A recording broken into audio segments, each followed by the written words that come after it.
오늘 우리에게 주시는 하나님의 말씀은 사도행전 4장 29절에서 31절까지의 말씀입니다.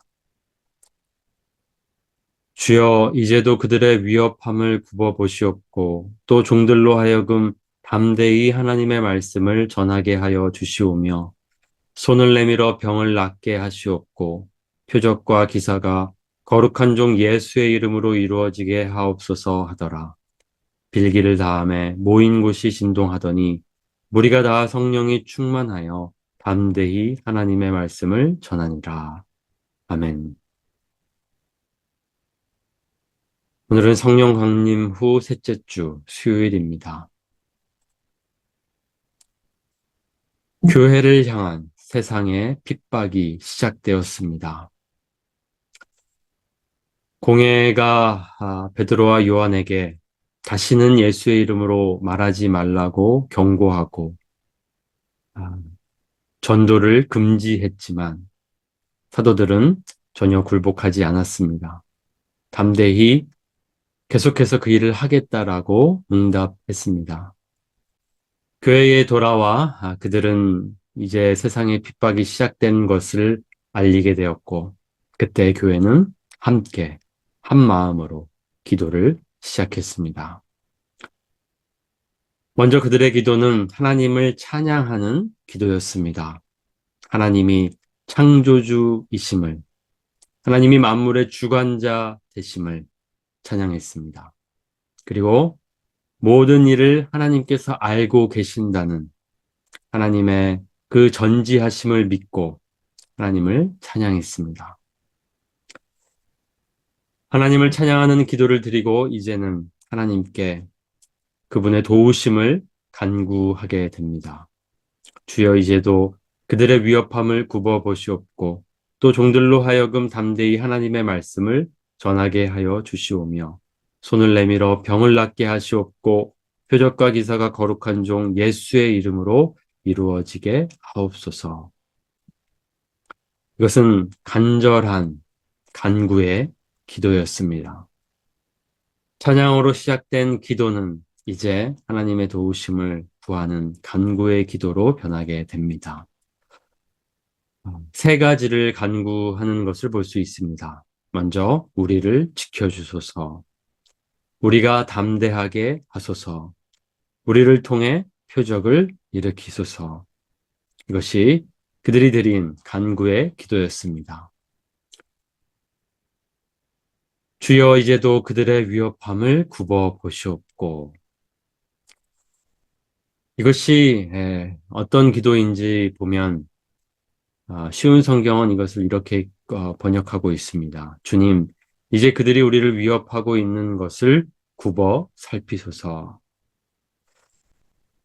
우리라면 이제 시작된 그 핍박을 놓고 하나님, 이 핍박이 하루빨리 사라지게 해주십시오 라고 기도할 것 같은데 교회는 그렇게 기도하지 않습니다. 그리고 단지 하나님께서 그저 그것을 지켜봐 달라고, 그들이 위협하는 것을 지켜봐 달라고 기도하고 있습니다.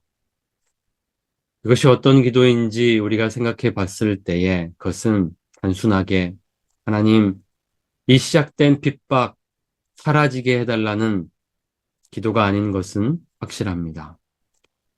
이 문제 빨리 해결해 달라는 기도가 아닌 것은 확실합니다. 오히려 그저 이 핍박으로부터, 이 문제로부터 우리를 지켜달라는 기도라는 것을 볼 수 있습니다. 우리가 배워야 할 기도입니다. 우리는 쉽게 우리가 만난 문제를, 우리가 받게 된 공격, 이 핍박을 빨리 없애달라는 기도를 하기가 쉽습니다. 그런데 우리는 초대교회처럼 이런 기도를 드릴 수 있어야 합니다. 하나님, 이 핍박 중에도, 이 문제 속에도 우리를 지켜주십시오. 우리를 살펴주십시오. 그래서 이 상황 속에서 우리가 더 크게 해달라고, 더 성장하게 해달라고, 기도할 수 있어야 합니다. 그것이 우리가 배워야 할 기도입니다. 그리고 계속해서 그들은 담대함을 구하는 기도를 드립니다. 또 종들로 하여금 담대히 하나님의 말씀을 전하게 하여 주시오며 분명히 이 세상은 예수의 이름을 증거하지 말라고 예수의 이름을 언급하지 말라고 경고하고 있습니다. 그런데 교회는 더욱 그 상황 속에서도 담대하게 하나님의 말씀을 전할 수 있도록 용기를 달라고 기도하고 있습니다. 핍박을 두려워하지 않는 용기, 그리고 계속해서 증인의 사명을 감당할 힘을 달라는 기도였습니다. 예수님께서는 말씀하셨습니다.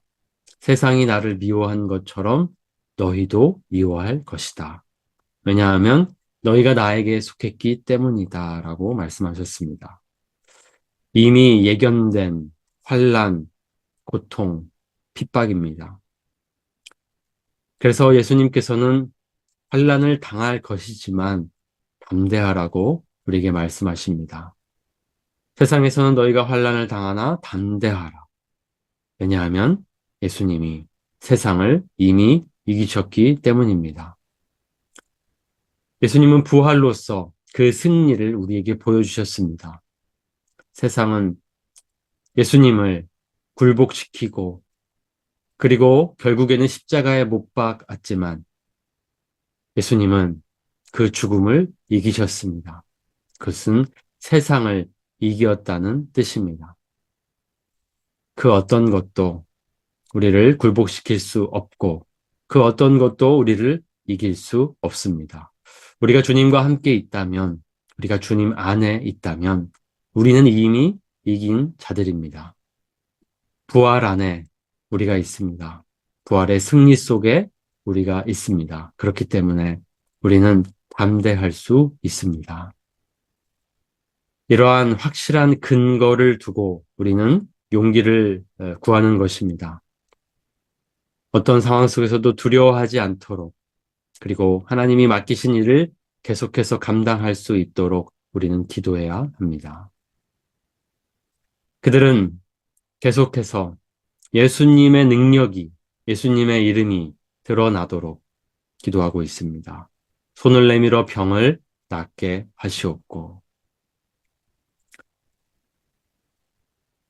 예수님의 이름으로 일으킨 기적은 바로 표적입니다. 단순한 기적이 아니라 그 기적은 예수님을 가리키고 있는 사인입니다. 표지판입니다. 그렇기 때문에 계속해서 그 일이 필요합니다. 표적을 보고 세상이 놀라도록 해야 하고 표적을 보고 세상이 그 표적이 가리키는 예수님을 볼 수 있게 해야 합니다. 그저 단순하게 기적을 일으켜 달라는 기도가 아닙니다. 예수님을 바라볼 수 있도록 예수님이 높임 받도록 기도하는 것입니다. 그래서 그런 기적을 일으켜 달라고 구하는 것입니다. 우리를 통해 하나님 기적이 일어나게 하시고 우리가 기도할 때에 그 기도가 응답되게 하셔서 결국에는 예수님이 높임 받게 하여 주시옵소서 그러한 마음으로 기도하고 있습니다. 우리도 그렇게 기도해야 합니다.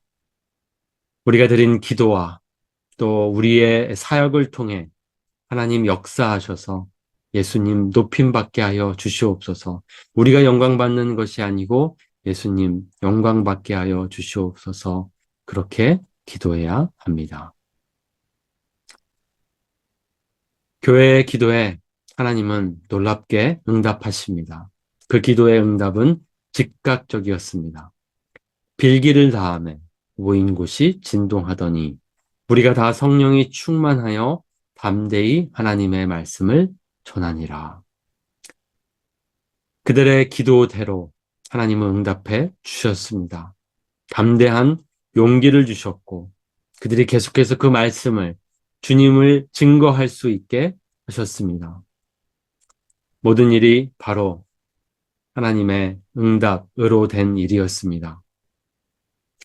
이렇게 그 기도가 응답된 것은 그 기도가 얼마나 하나님의 마음에 합했는지를 확인해 줍니다.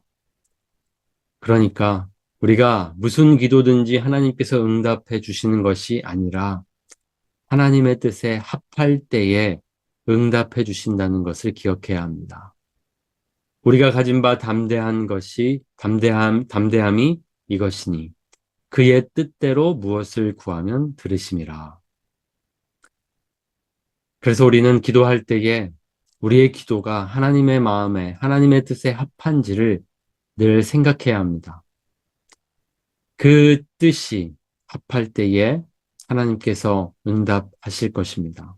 그렇기 때문에 우리의 기도를 먼저 살펴봐야 합니다. 우리가 그저 우리의 욕심을 위해서 기도하고 있지는 않는지, 하나님의 뜻이 아닌 길로 기도하고 있지는 않는지 생각하며 기도해야 합니다. 그리고 우리의 기도가 하나님의 뜻에 합하기를 그렇게 바라면서 우리가 기도할 때에는 하나님께서 반드시 응답하실 것을 믿고 기도해야 합니다. 하나님은 오늘 하나님의 뜻에 합한 기도를 드린 교회에 즉각적으로 놀랍게 응답하셨습니다.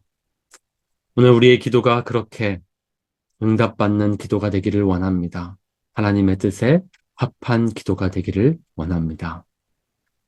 저 여러분 모두가 그렇게 하나님의 뜻대로 기도하며 하나님의 놀라운 응답을 받을 수 있기를 원합니다. 그렇게 우리 함께 기도합시다.